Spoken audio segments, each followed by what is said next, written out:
Les années nous parlent. Cette entrevue a été réalisée dans le cadre du projet Les années nous parlent, un projet financé conjointement par le ministère du Patrimoine canadien et l'Assemblée francophone des retraités et aînés de la Colombie-Britannique.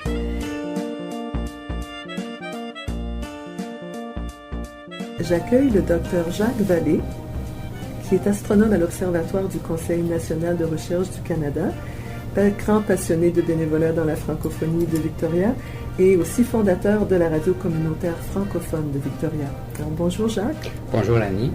À partir de quand est-ce que vous êtes intéressé à la radio? Bon, le mot radio, j'ai commencé à étudier la radioastronomie autour des années 1970 parce que je voulais devenir astronome en radio. Un peu comme un médecin peut se spécialiser dans la chirurgie des yeux ou la chirurgie du cœur, moi, c'était des ondes à radio. Et donc, à partir de là, quand est-ce que vous avez commencé à faire de la radio? On parle ici de la radio FM, là. J'ai déménagé de Ottawa à Victoria en 1996 et je me suis impliqué dans la francophonie locale. C'est donc comme ça que je suis entré dans du bénévole pour avoir une radio communautaire francophone à Victoria. Comment s'est commencé ce projet de radio communautaire? Pourquoi est-ce qu'on voulait une radio communautaire à Victoria? Bien, d'abord, il y a eu des articles dans des journaux à travers le Canada, des éditoriaux qui disaient aux gens, bien, peut-être qu'on devait avoir une radio communautaire locale. Et l'Arc du Canada, l'Alliance des radios communautaires du Canada, faisait aussi de la promotion pour que d'autres villes à travers le monde canadien se mettent ensemble et se fassent une radio communautaire locale.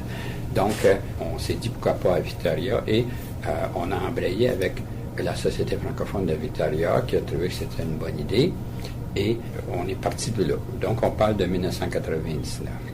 Alors, de 1999 à 2007, c'était l'enfantement, l'accouchement de toute la paperasse qu'il faut remplir avec le Conseil de la communication de la radiodiffusion du Canada, le CRTC. Et puis, il faut aussi, durant cette période, s'occuper de tous les détails techniques qui concernent l'Industrie Canada. Et puis, il faut s'occuper des côté business avec une espèce de permis de la ville de Victoria.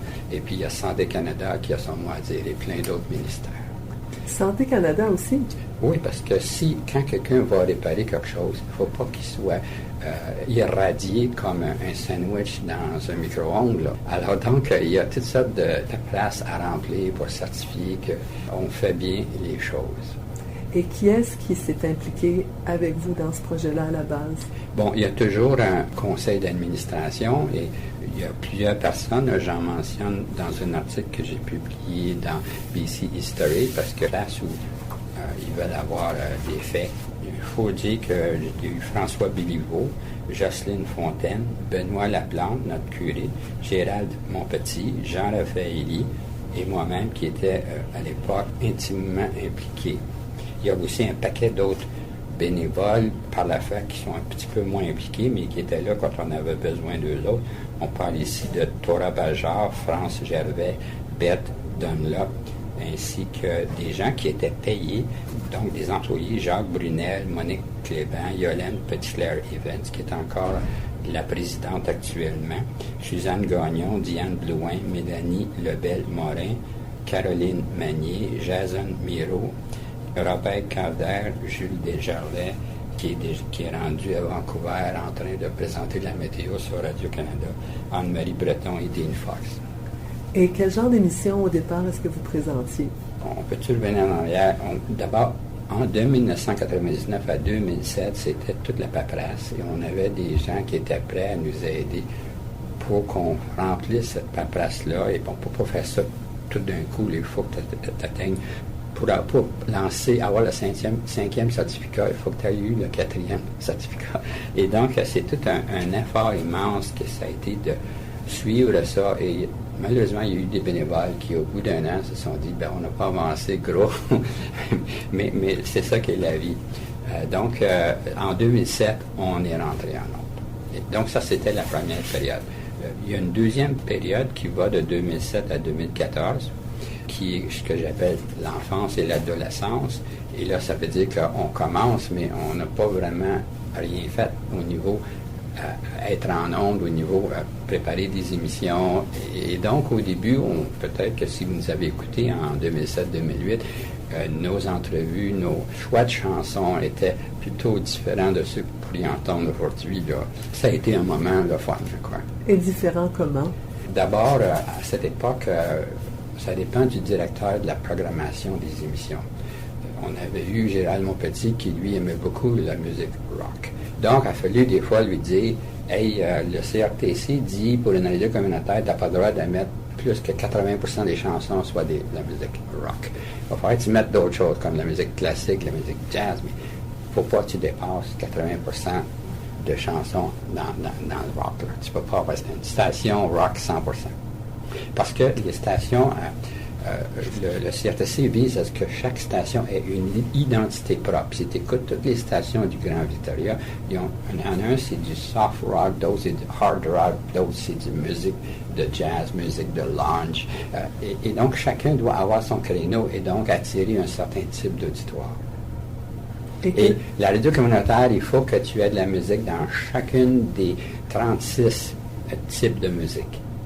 36 types de musique? Puis ils en créent à tous les 10 ans, il y a un autre type de musique. Là. Alors, ils font, quand je dis un type, ça peut inclure une dizaine de sous-types. Là. Tu peux aller voir sur le site web du CRTC pour voir comment ce qu'ils ont. Du point de vue bureaucratique, tout arrange ça. Là. Et tu as de la musique folklore aussi, puis tu as de la musique expérimentale. Donc, il faut toujours avoir un petit peu. Mais tu ne peux pas avoir plus que 80% de la musique qui soit de la musique rock. Parce que c'est ça qu'on veut attirer les jeunes aussi. Donc, j'imagine que la musique est choisie beaucoup en fonction des animateurs qui ont envie de faire des émissions. Tu as raison, tu as parfaitement raison. Un animateur qui arrive au micro, il est roi et maître dans le studio. Le problème, c'est qu'on n'a pas autant de bénévoles qu'il y a d'heures dans une journée. Donc, tu n'as pas 24 animateurs à chaque journée. Tu peux en avoir 3, 4. Là. Et qu'est-ce que tu fais avec les 20 autres heures? Alors, tu as un système de programmation automatique. Et le directeur de la programmation va indiquer au système de computer, va me chercher de la musique de jazz, tant pour cent. Alors, donc, il va s'arranger pour qu'on satisfasse aux autres règlements du CRTC sur la musique. Est-ce que l'objectif à la base, c'était vraiment de réunir la communauté francophone? Avez-vous d'autres objectifs que celui-là? Oui. Bien, d'abord, le CRTC, en nous demandant d'avoir de la musique de tous les genres, nous oblige à offrir un petit cadeau, une petite musique à chaque différente personne qui a des goûts différents au niveau musical. Oui, pour répondre à ta question sous-jacente, notre but, c'était de relier toute la communauté le mieux qu'on peut, parce qu'on rentre dans toutes les maisons. Hein? Toutes les maisons ont des vides, puis nos ondes radio rentrent à travers les vides dans toutes les maisons. On s'était dit, regarde, nous autres, on sait que le nombre de gens qui vont à la paroisse, tu sais que la paroisse c'était très important dans les années 50, 60, 70, tout le monde devait aller à la messe et recevoir le message de M. le curé qui avait les nouvelles, les potins du jour. OK? Mais avec le temps, on s'aperçoit, je ne sais pas la raison, mais on s'aperçoit qu'il y a de moins en moins de gens, puis l'église est de plus en plus vide. Fait qu'on se dit, pourquoi qu'on ne prendrait pas la place? Pourquoi que la radio qui s'en va dans chaque maison ne deviendrait pas une colle? Comme les Acadiens, entre eux, ils ont une colle. Hein. Bon, bien, nous autres, on est des Français de France, des Français du Québec, des Français de Somalie, des Français de Belgique. On est des Français, on parle français. Alors, pour essayer de coller tout ça ensemble, la radio communautaire, c'est un de ses buts. Qu'est-ce qui vous apporte à vous le plus de plaisir dans toute cette aventure-là de la radio? Bien, c'est qu'on a créé un nouvel espace francophone à Victoria. On avait l'espace de la Société francophone, on avait l'espace de l'Alliance française, c'est-à-dire l'Alliance française, ils font venir des conférenciers de France. La Société francophone célèbre les fêtes francophones, incluant le Noël, les jours de l'an, la Saint-Jean-Baptiste. Eh bien, nous autres, on crée un nouvel espace francophone dans les ondes FM et on rentre dans toutes les maisons, que ce soit des anglophones ou des francophones. Qu'est-ce qui aurait été les défis les plus difficiles dans toutes les années pour lesquelles vous avez travaillé? Pour la radio, eh bien, moi, je dirais que c'est plutôt d'être patient, parce que les bureaucrates sur lesquels on dépend pour avoir les 36 certificats, ils procèdent à leur propre rythme qui est peut-être un peu plus lent que ce qu'on voudrait. Là. Et si t'es pas patient, si t'es pas persistant, si t'es pas poli, ton dossier va s'en aller au plancher. J'imagine que quelqu'un qui a obtenu un doctorat en astronomie est probablement quelqu'un de très patient. Oui, parce que disons que quand tu veux obtenir du temps sur un télescope, mettons au Chili ou à Hawaï, il faut que tu t'assoies, que tu prennes le formulaire, tu remplisses, tu expliques ça, et ça s'en va à un comité de lecteurs qui souvent sont d'autres astronomes. Et ces gens-là vont te dire, bon, ben, tu as fait une erreur ici, ou ben, tu as eu un grade de 4, puis ceux qui vont sur le télescope, il faut qu'il y ait un grade de 10. Donc, au total, tu développes ta patience, tu comprends qu'est-ce que ces gens-là veulent voir pour te donner un bon grade.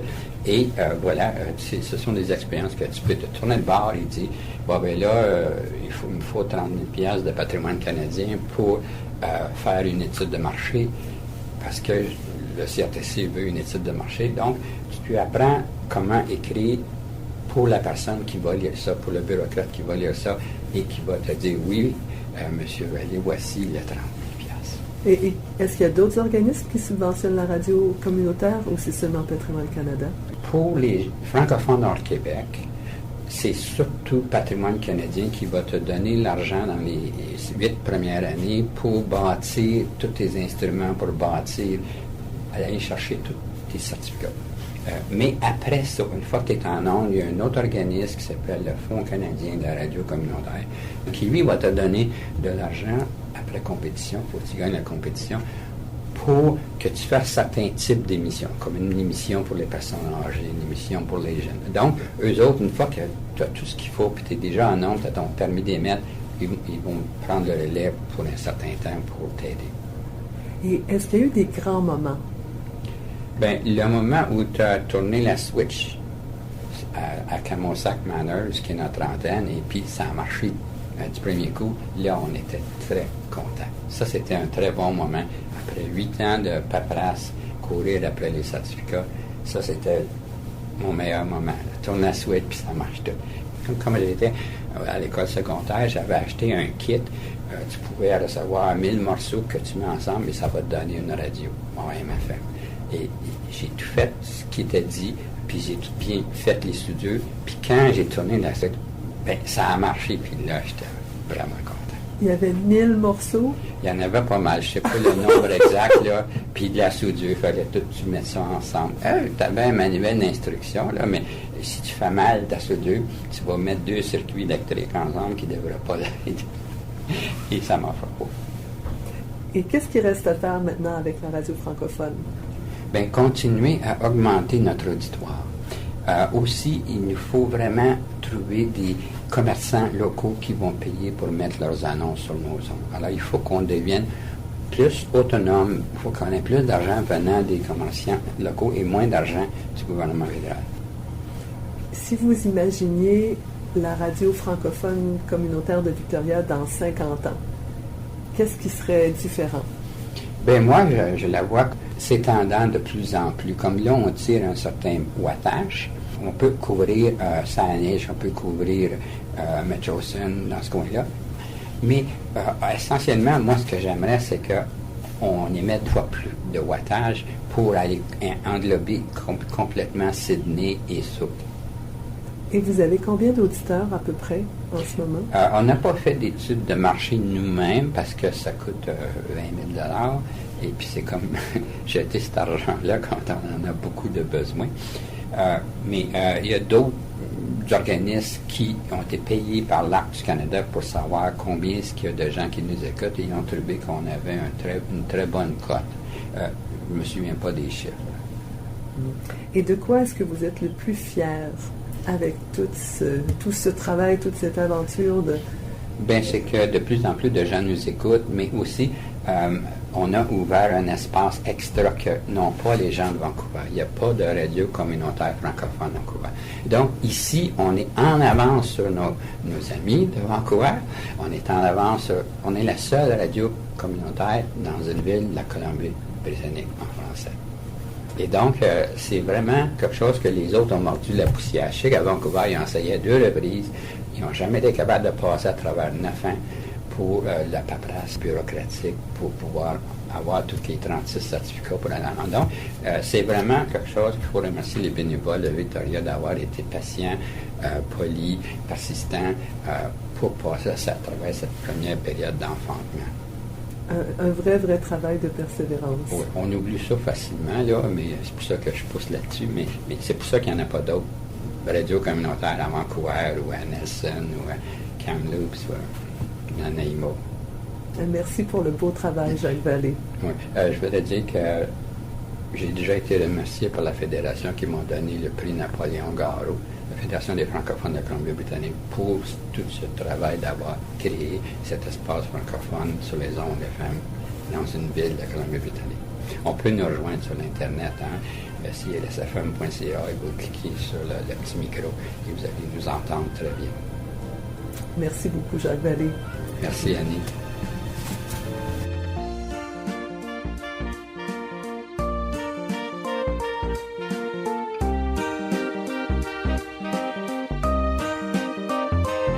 Ici Annie Poirier au microphone, à la technique Gérald Monpetit et Stéphane Lapierre à la gestion de projet. Un merci tout spécial à tous ces gens merveilleux qui m'ont accueilli chaleureusement, ainsi qu'aux associations francophones de la province pour leur appui et leur travail exceptionnel.